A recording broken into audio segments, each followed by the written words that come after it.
Hello, everyone, and welcome back to our nostalgic or problematic series where we have reached the end of season 1 of Dawson's Creek. Wow, we made it. We made it to the end of season 1. The last episode is called Decisions. Here is the summary. An offer for Joey to study abroad forces her and Dawson to reconsider their feelings for each other. Jen's grandfather suddenly awakens from his coma. Wow. Way to ruin that plot summary. Yeah. It's like, jeez. Now you don't even have to watch it. No. I know. Yeah, so like that's how it starts, right? That's the opening scene. No. Isn't it? Joey, okay, so I actually had the first smiley face was Joey and Dawson are like foreshadowing cliffhangers at the end of episodes. Yeah. And then, that. Okay. So was that the whole smiley? Or did you have more to say about it? Hello? Like, what's that it? No, yes, that was, I just thought it was funny because they're like talking about how annoying it is when shows end on cliffhangers, which is exactly what this episode did. Yeah. So, and they're like, but what if something, and then she's like, it's a cliffhanger, and then everything goes back to how it was anyway. And he's like, but what if it doesn't? And then the end of the episode, guess what? A cliffhanger, which we'll get to. But yeah. I did have another smiley right after it because it says Gramps wakes up because I cried because he said, bye, Jennifer. Yeah. That's what I wrote down, Gramps saying Jennifer's name. Yes. And just like, the very top of my page says just so many personal feels, right? Like, from not to go too into the weeds, but like my mom doesn't say my name anymore. Right. And if there is ever a time she does, I think like a year and a half ago she did it and it was so precious. Yeah. And so just like, not just like waking up from a coma, which is amazing. Oh, yeah. And like seeing them cognizant and knowing where they are. But to say your name, it's just so powerful. Well, and to hear it in their voice. Like my sister and I, my dad passed away when I was 11 and I am 43. So a long time ago, right? So I haven't heard his voice in a really long time. A few years back, we were at my mom and stepdad's house for Thanksgiving, which we don't normally do. Our family is not one that gathers together often. Well, everyone, like my stepbrother and his family were there. My family was there. My sister and her wife were there. My stepsister was not there. But for some reason, we all were there. And they had some boxes that they had. I think I mentioned this before, like a lot of stuff got ruined in Hurricane Katrina, but we did have some stuff that was in storage that was untouched. But my mom has a lot of stuff. So does my stepdad. So we don't know sometimes the stuff they actually have because they don't go through it and they're older, blah, blah, blah. Well, they found all these VHS tapes. So back in the late 80s, early 90s, my dad bought one of those giant camcorders. Yes. And he loved using it for all the things. My parents were divorced at the time. But anyway, they found all these videos that we were watching that were home videos he took. And to all of a sudden hear his voice again was like jarring. Wow. Like my sister and I remember sitting there like it was shocking almost because you forget, which sounds weird, but like you just kind of forget. And I don't know if that happens with your mom because you still hear her speak. That's not your name. Right. So that's an interesting thing. I actually have on my phone messages my mom left me. Aww. That it's one of those things where I just like forgot. Not deleted. And then at some point it's like, memory is full. And it had been maybe like 3 years at the time I saw them. So I like saved them and like I've exported them to like other files, but they're actually on my phone so I can access them anytime. And, because I talk to people like on my social media platforms about Alzheimer's and things like that. And I actually have like a version of it where it splices a few calls together over the course of maybe like 8 months. And you can actually hear a little bit of decline, like when you listen to them back to back.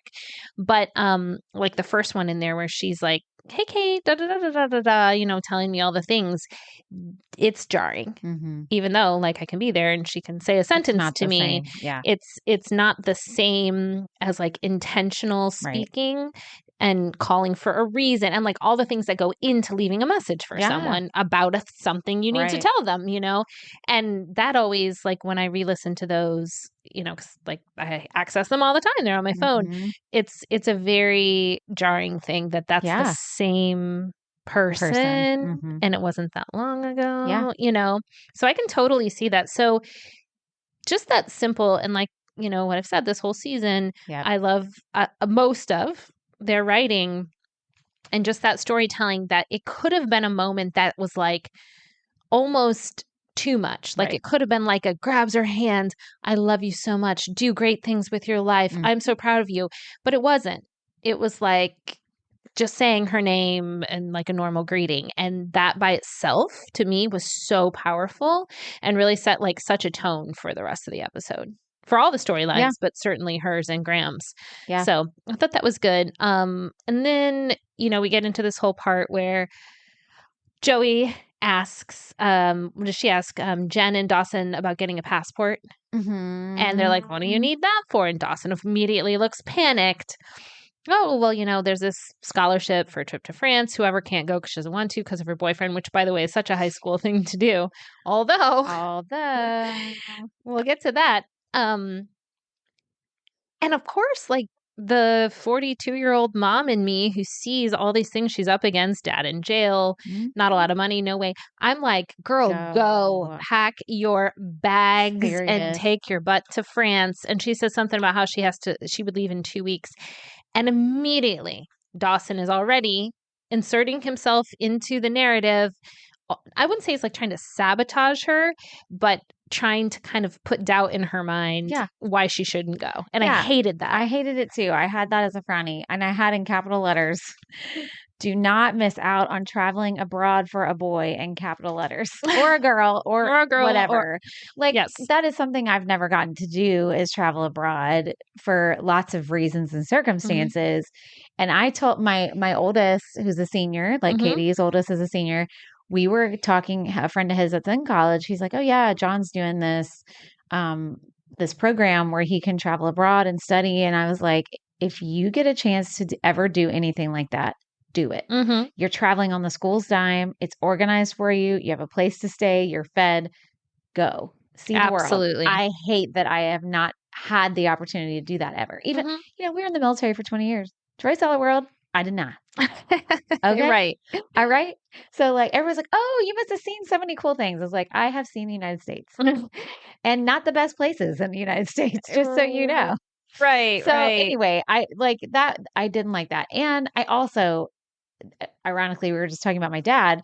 I didn't like when Dawson was talking to Joey. I don't remember if it was in the like right when they started talking about it or later. And I don't like it when she was like, well, what would you do if I went to Paris? And he's like, oh, I'd probably kill myself. And he was like, you know, something painless.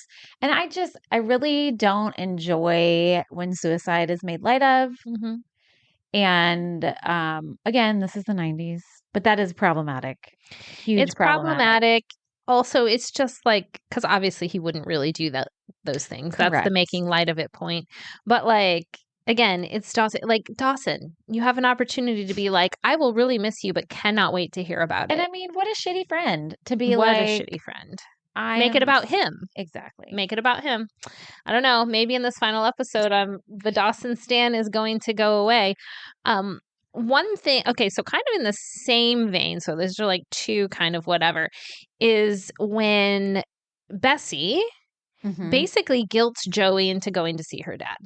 I didn't like that either. I did not like that. Like, I get for the storytelling you needed it because there's a whole component where she has this moment with her dad that we'll get to. But like having family members who are incarcerated currently, you know, I feel like I'm always the family member defending the children in that situation and saying, do not make this child go see the family member or answer the phone when they call. This is their decision, not yours. It doesn't matter if it's their parent. It doesn't matter if it's their grandparent or their aunt or their uncle. They get to choose how they use their time and energy. And if they are not at a point where they can talk to that person, they don't owe them that. It's not their fault. Right. And that's how I felt watching that scene. She's like, well, we go every birthday and I went last birthday and you have to go this birthday. She doesn't want to go see her dad in prison. She's not going. Yeah. Period. Period. Dot. And I know for the storytelling, she needed to. I know. But I agree with you. Like, if kids, when you have trauma of any kind, you should not force children to confront that in the way you think is proper, unless there are some really scary things happening. If they're, harming themselves and you have to handle what's happening, whatever. Of course. Or there's an abuse situation they need to report, something like that. But you should never force a child who's going through trauma to confront it because you think they should. Yeah. And I mean, not to keep, I don't know why my dad keeps coming up the first 10 minutes. Jeez, Pete.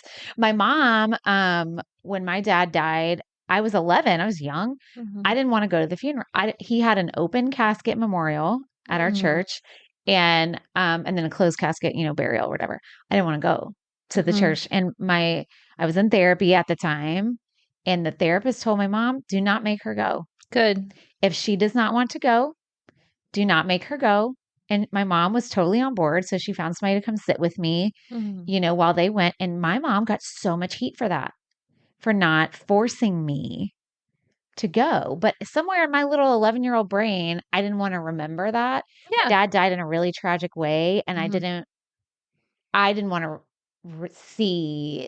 Yeah. But not like you would have seen it, but you know what I mean? Yes. And I think too, particularly for family members at a memorial or a funeral or whatever, everyone's kind of looking at you. Right. And not in a mean way. No. They're there to support you. But to be 11 and be processing it on your own and then sort of have to be performative. Yeah. And is maybe good for everyone else, but not good for you. And doesn't matter as far as your dad. You're not doing it for him. Well, correct. He's not there. And so I think about that with Joey. Like, she's not going for herself. She's going because she feels obligated. Yes. And that's... And guilted. Yeah. And that's not okay. And that's not going to heal nobody. That's not going to heal her. That's not going to heal her dad. That's not going to, actually in the whatever. But kind of happened. Kind of does. Generally in real life, the opposite happens. Totally. And I think Bessie even said like, well, he's your father. That's like, and I hate that. I hate that too. It's like, so family does not make things obligated. But then I also had kind of like a meh or like, what the hell? When she's talking about what he's incarcerated for. Now, granted, he was selling, but it was marijuana related. Yeah, right. And I was like, this man is incarcerated and away from his family for freaking marijuana. We could have a whole... I know, that's a whole other thing. But that made me mad. I know. Because I was like, did he kill someone? Did he he was caught with marijuana, which it sounds like it was a large amount of it and he was probably illegally selling it.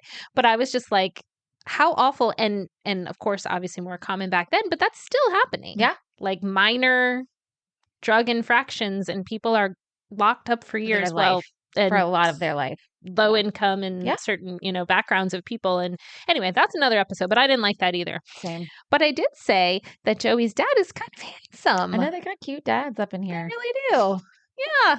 And like he looked like her. He did. He really looked like her. They did good with that casting. They did really good with that.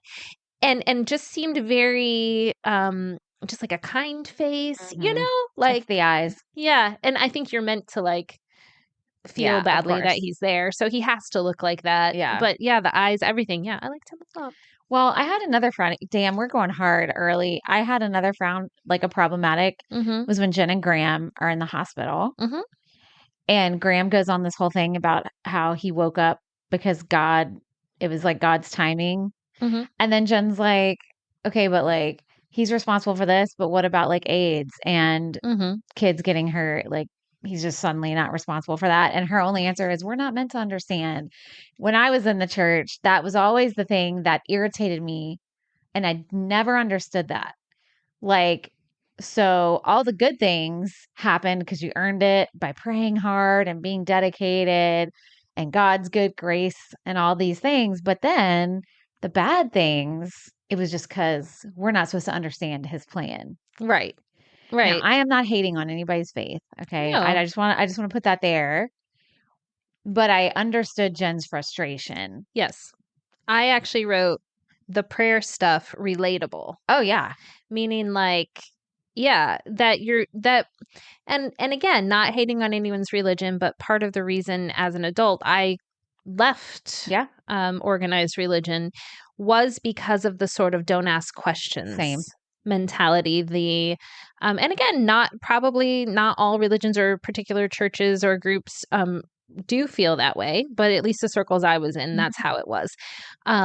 Like you said, like something good happens, praise God. Something bad happens, well, you never know what he's doing, and it's not. And it's like, well, what about this, and this, or even like church leaders who got in trouble for stuff. Well, we're all human, and God calls us to understand that, and that is he's the one that should judge. And I think just eventually I got to the point where I thought, I just really want to think for myself on these things now. Well, there are a lot of double standards and hypocrisy in Christianity as a whole. I don't care what branch you're in of Christianity. Yeah. And I can only speak on Christianity because I was one. Right. So, same.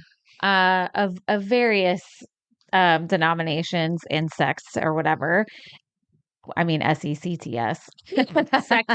And so, that I understood Jen's frustration. And I will tell you, when you go through a grieving process and you are a Christian person, you are like, I was angry at God for a really long time when I was a kid. My dad was very devout in his faith. He was very devout, very involved in like our church. He was very involved in the community. He helped build a free daycare for like low income families at our church, which I forgot about until like we were watching those videos. And he's like, anyway, so I'm like, he had these battles with depression, and I'm sure a lot of his prayer was save me from myself. So when I was a kid, I was like, well, why didn't he? But then all these other people are just walking around doing that, So all of those double standards and like, oh, just accept God's plan. It was all, and nobody, when they lose a loved one, wants to hear that. Like that was God's plan. No. And like, I think that's what Jen was saying was like, okay, well, was it God's plan for him to go in a coma? You weren't saying that then. Right. Right. Like now that he woke up, it's his plan. Now it's his plan. But then guess what? Then he passes away, and then what? Then what are you going to say? 100%. Yeah. I mean, that whole part was just very, very of that time, maybe because I was that age at that time and dealing with a lot of those things, but obviously still very relatable today.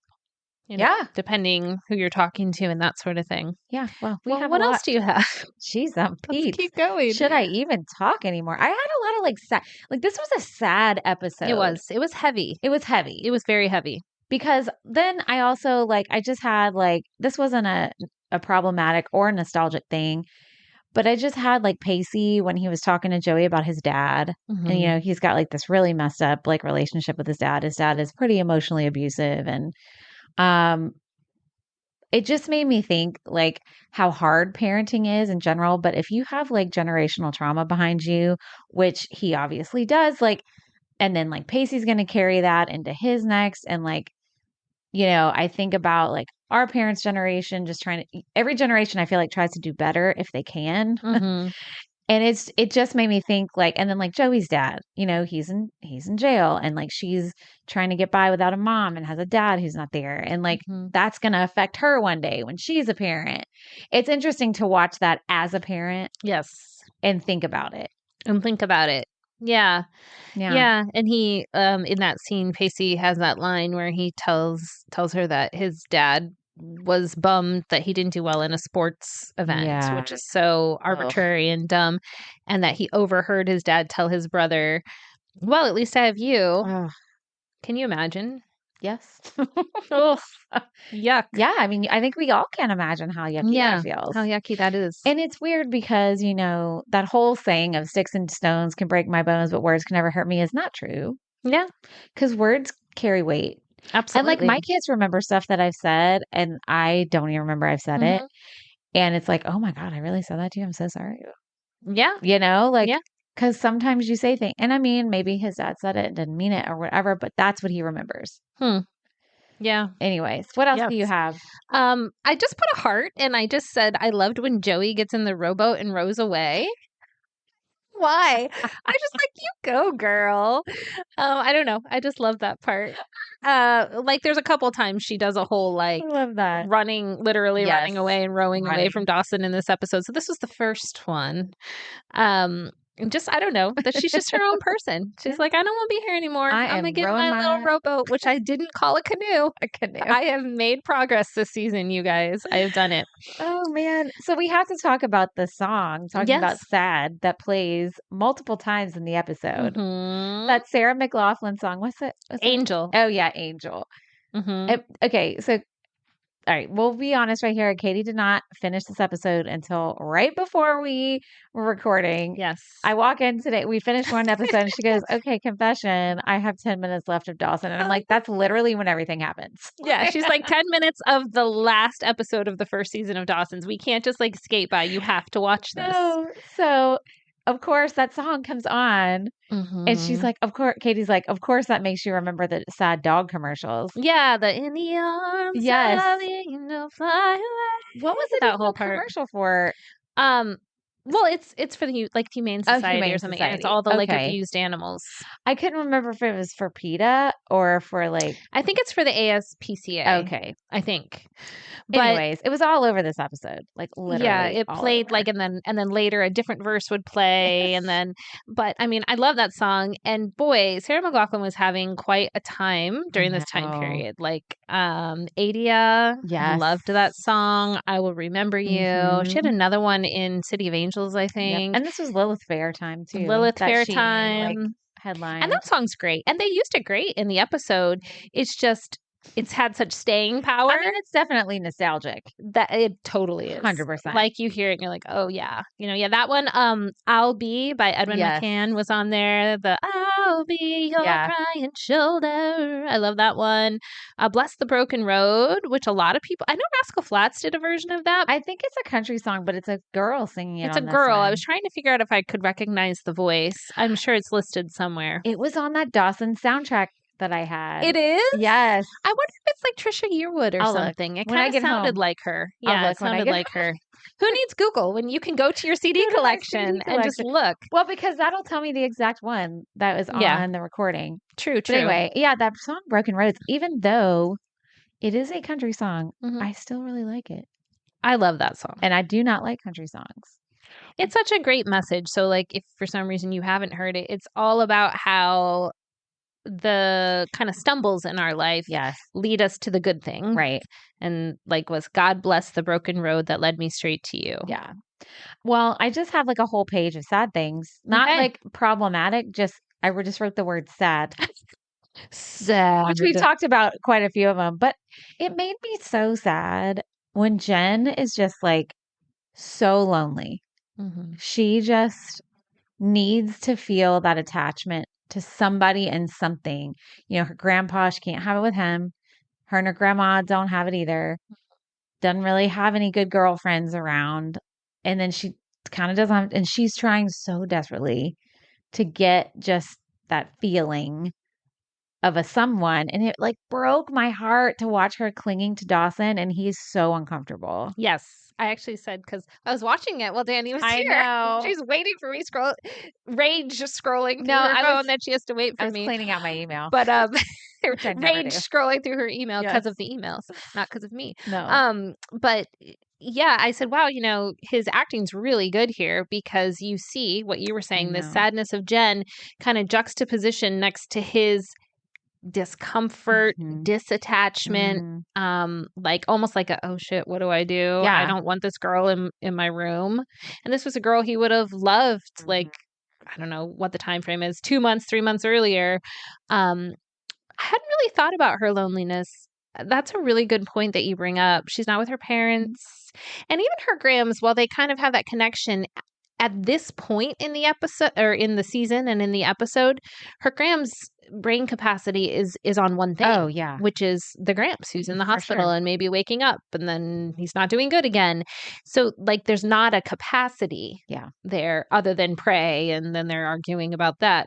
So just wanting someone to see her. I know. And not just see her, but like want to be with her and want to comfort her. And she doesn't have it. I know. Dang, that is sad. I know. It like broke my heart. And then Joey and her dad at the prison fence. Cannot. Sobs. I was crying. Even when you were rewatching it, I was like, I had to not listen. I had to just be like, I'm not listening to this again. Because she asked him, she says, do you really love me though? And I was like, that is what every person wonders, especially when you are a teenager with a troubled family situation. You think that constantly. And she says that, like she verbally speaks that. And yeah. Yeah. So like if you didn't watch the episode and you're just listening to us, she does go out for his birthday, but Dawson goes with her. Are they on like she goes back though? Pacey right. So she goes once and missed visiting hours. So they spend the night together in a hotel. Like nothing happens, like normal Dawson bedroom stuff. But Dawson is like, oh, it's our first night away together. And she's like, why is he sounding like a vampire? Well, vibe though. And she's like, you could just, oh, it's our first night away. Sound like that though. In the bed. Oh my God. Done that. That would have been a flashback to one of the movies he watches or a callback. But so then they go back home. Okay, fine. Yeah. But then she realizes when she's talking to Pacey, right? And he's saying, she says, oh, but my dad, this and that. Or was it Dawson who said to her, but did you tell him? I think it was Pacey. He's like, did you tell him that? Yeah. She's like, well, I'm mad at him and I'm whatever. And Pacey's like, well, did you tell him? Like, maybe you should. So they decide to go back. Yeah. He like takes his dad's car. She's like, can't you steal your dad's car? Like, he's like, borrow it, but yes. Yeah. Which I loved because that's like just a joke throughout the season. Yeah. He's like, if it's family, you're borrowing it. You're not stealing it. Yeah. So they go back. Yeah. And it is past visiting hours, but Pacey, I guess, gives the guard $20 supposedly. And so she can't go in. But her dad comes out and it's cinematically really lovely. Yeah. Because it's dark, but not like pitch dark. Yeah. It's like just past twilight-ish and they're standing on either side of this chain link fence, kind of hands in the things, like they can kind of touch each other and having this conversation. I loved that too, but I thought it was, and I know again they needed it for the storytelling, but I thought it was interesting when she's like, do you really love me? And he's like, yes, of course. And it's beautiful. And then he's like, but you know who really loves you? Dawson Leary. I know.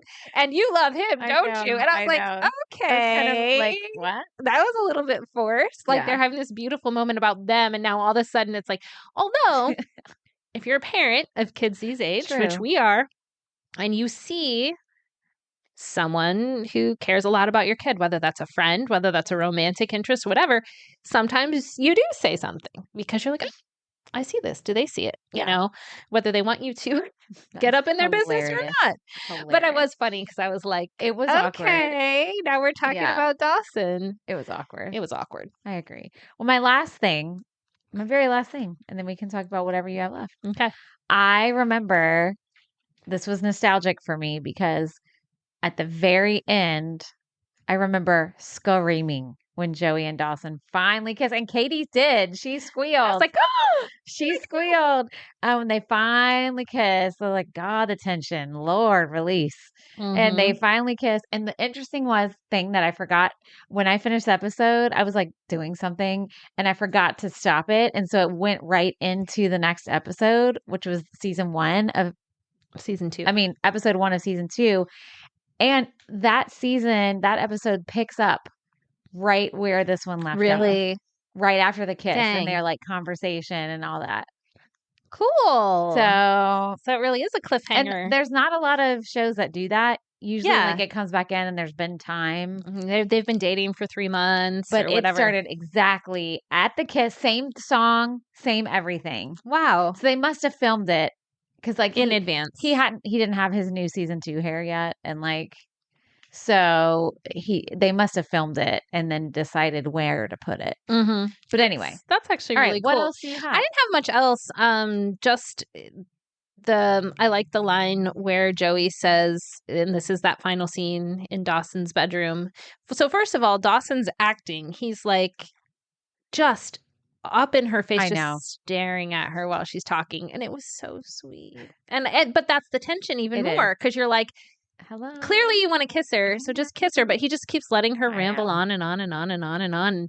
And maybe she's doing that on purpose because she's scared of the impending kiss when she stops talking and she tries to walk away. So what I did like about the kiss was that he does kind of, not in a bad way, but kind of pull her back because she's about to go out the window and go down the ladder, and gives her a kiss. So at first you're like, okay.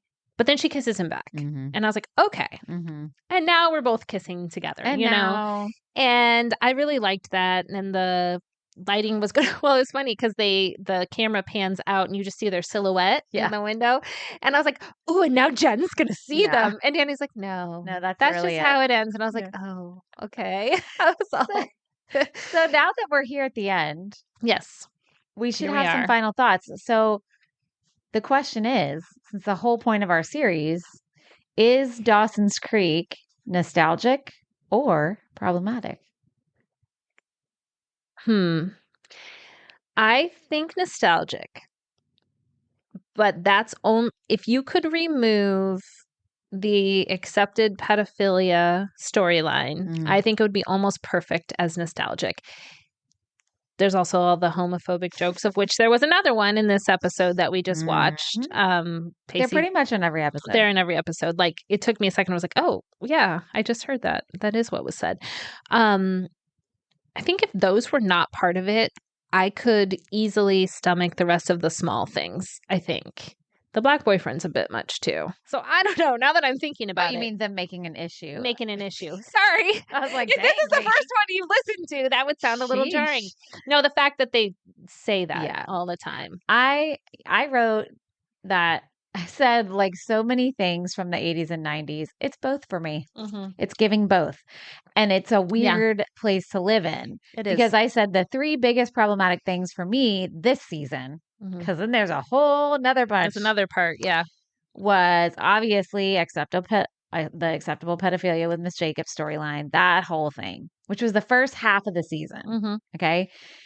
That was the number one problematic. Number two was the lack of cast diversity. Okay. Number three was the homophobia, gay jokes, which you just said all those things. Yeah. I mean, those are all really those are the big ones. Those are substantial. Those are big problematic things that can totally ruin it. But looking at it through a different lens, I feel like it's evidence to watch it now that there has been a lot of growth and change since the show debuted in our entertainment. You know, like I'm not saying it's an excuse that it's a product of its time. Like, I don't want to say, oh, well, it's a product of its time. It's fine. Just be problematic. Leave it alone. Yeah. I don't think it dismisses it, but I think it does describe it. Yeah. You know, like, and I feel like you can watch it and recognize there are problematic things when before maybe we weren't as aware. And now we are. I totally agree with that. And I think that it's certainly a product of the time. And again, not an excuse. I mean, we watched Can't Hardly Wait. I know. And I said, I haven't watched this movie in forever. And oh my God, I didn't even notice or forgot about this, and this. Like, this wasn't supposed to be a nostalgic or problematic until I watched it. And so I think, like you said, this is sort of a product of that. But also we can see... And we can see how it's advanced. Yeah. Still not perfect. Still a lot of issues. Oh, yeah. But people are talking about it. Yeah. Way more. I will say some things that really impressed me, other than like it's a good story and you like the characters and the writing.